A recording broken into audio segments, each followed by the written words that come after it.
Good morning, church. Today I'll be giving a tribute to my late father. I'll be reading from the program. You can follow along on page 14 on the bottom left. It is difficult to put into words what you meant to me and to our entire family.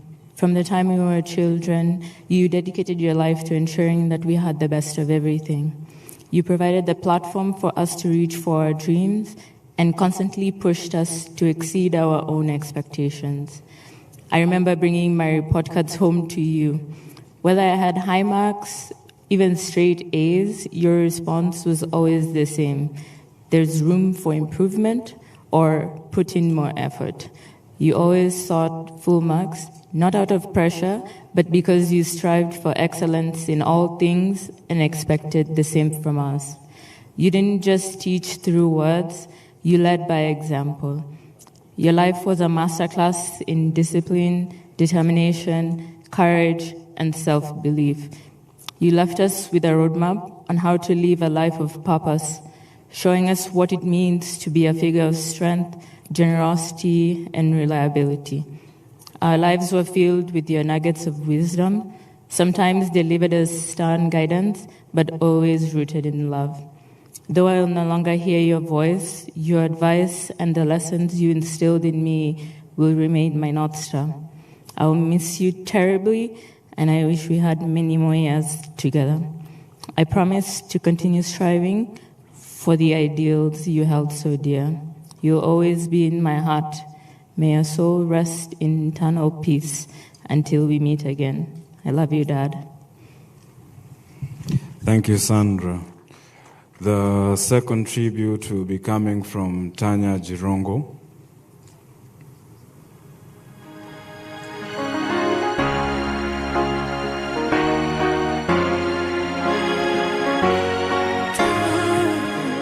Good morning, church. Initially, I had planned to read my tribute, but as I was actually coming here to Kitale, there was just a message that was really heavy in my heart, and it was mainly for my siblings, and I feel like it is in line with what like Dad would want. So here it goes. To my siblings, Dad was a man of the people. I think as the days go on, that has become increasingly clear, and we have shared him. We have shared him with Kenya, we have shared him with Uncle Amayo, we have shared him with one another, and it hasn't been easy because, of course, we're so many. But I hope as the days go by that you know that even as we grieve, that we are also sharing in grief. So you are not alone. We're all just together. And I know in the coming days, we will also share in laughter and joy, and we will share in success soon. And since we have become such experts at sharing, after 20 years plus, I was just thinking about this last night.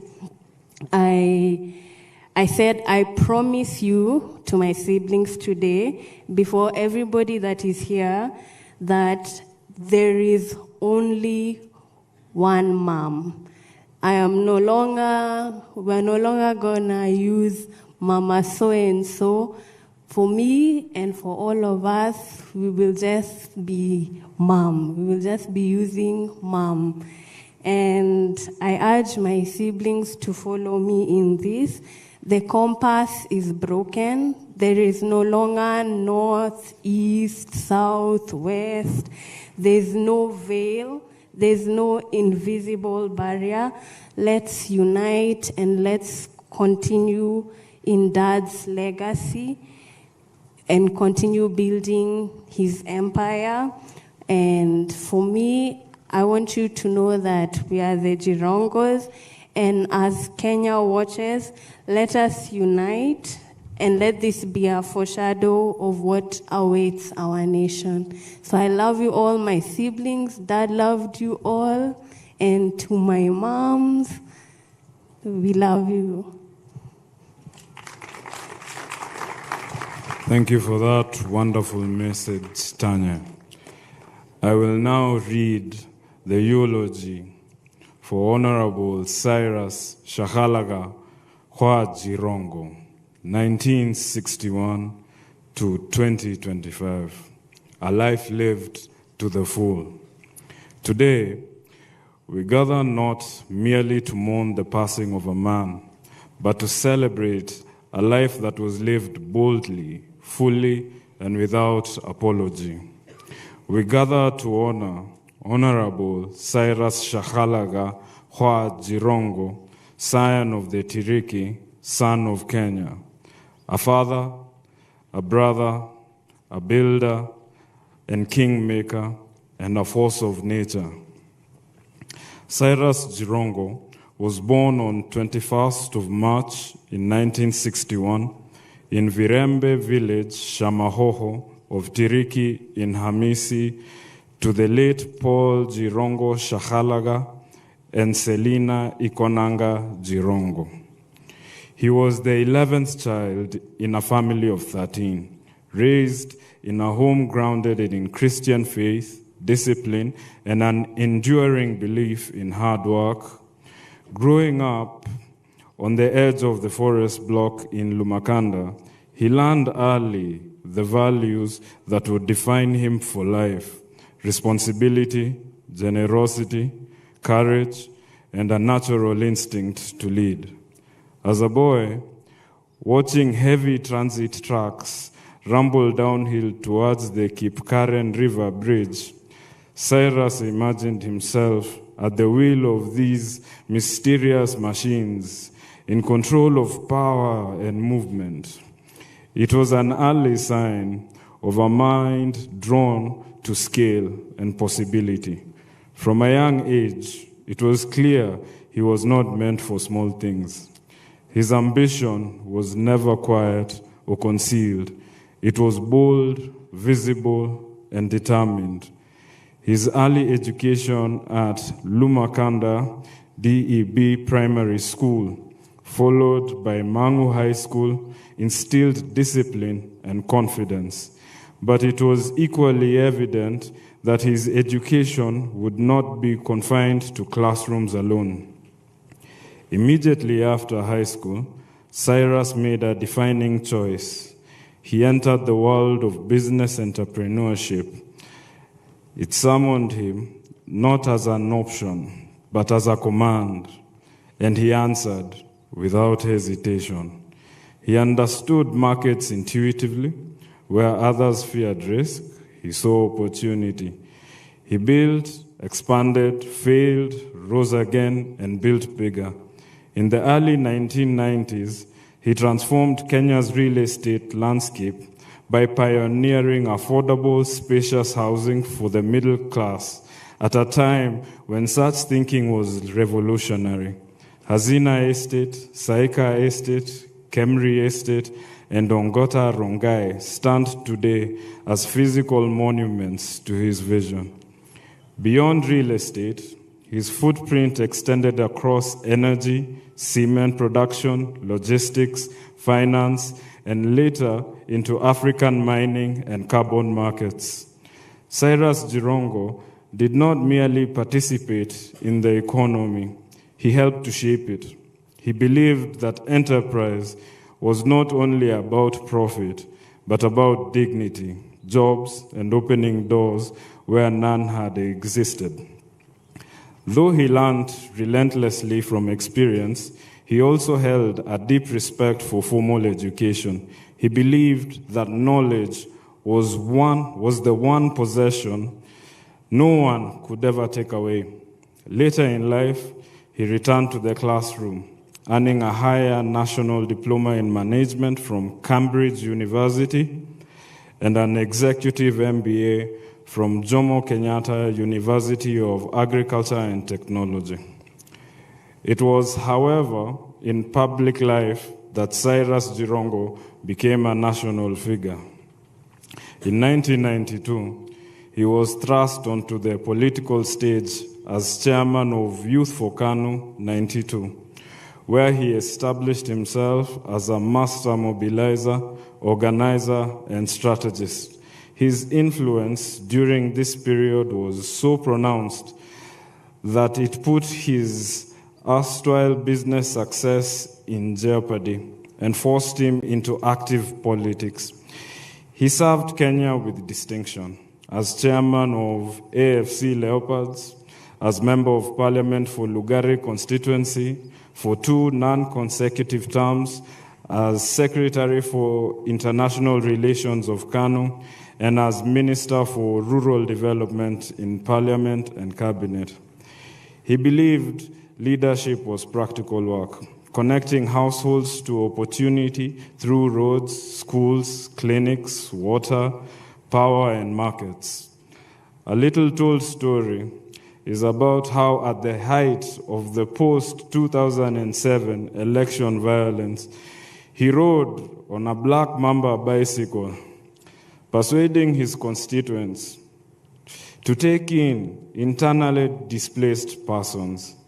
Even when his electoral ambitions did not yield victory, he never retreated from public life.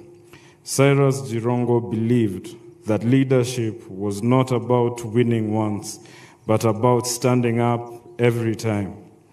He founded and led political parties out of deep conviction, believing fiercely in federalism, economic empowerment, and dignity for ordinary Kenyans across the nation.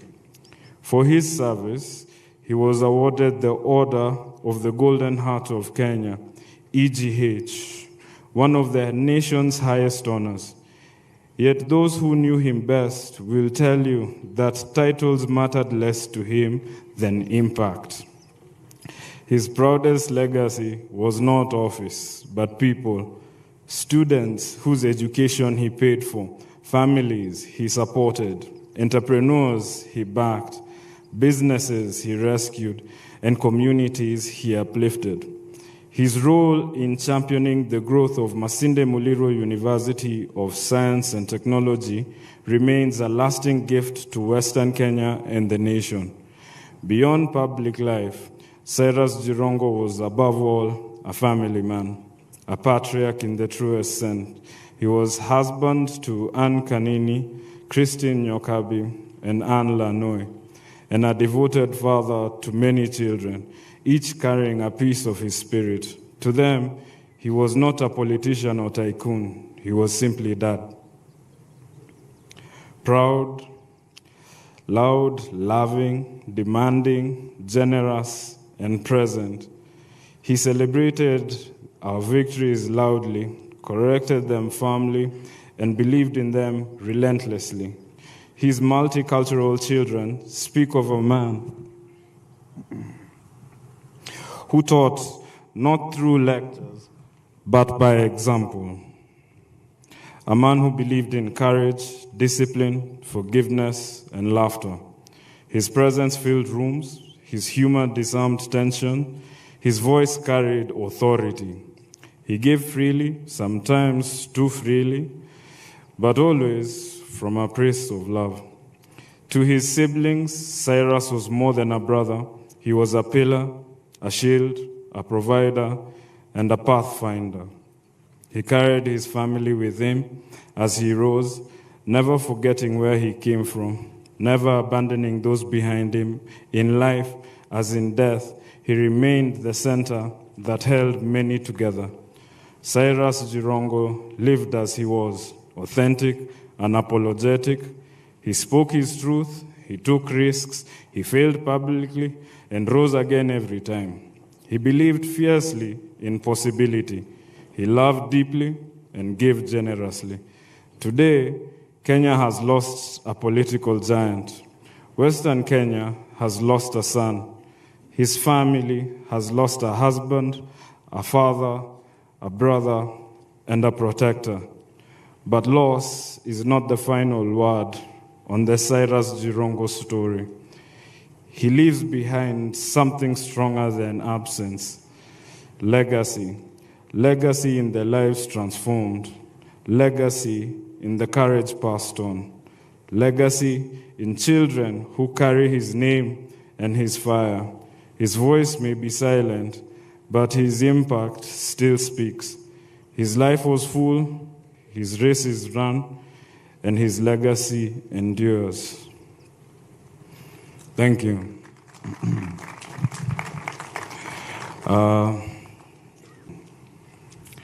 Even as we mourn, we remember, as I have just spoken about, the legacy that he has left behind in his children who are here.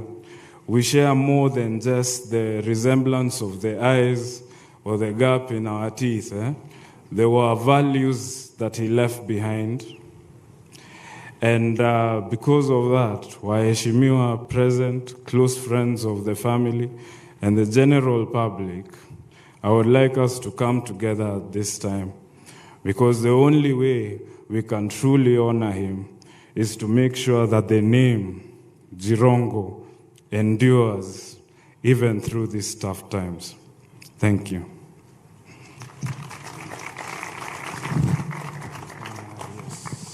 Can we give him a better hand clap?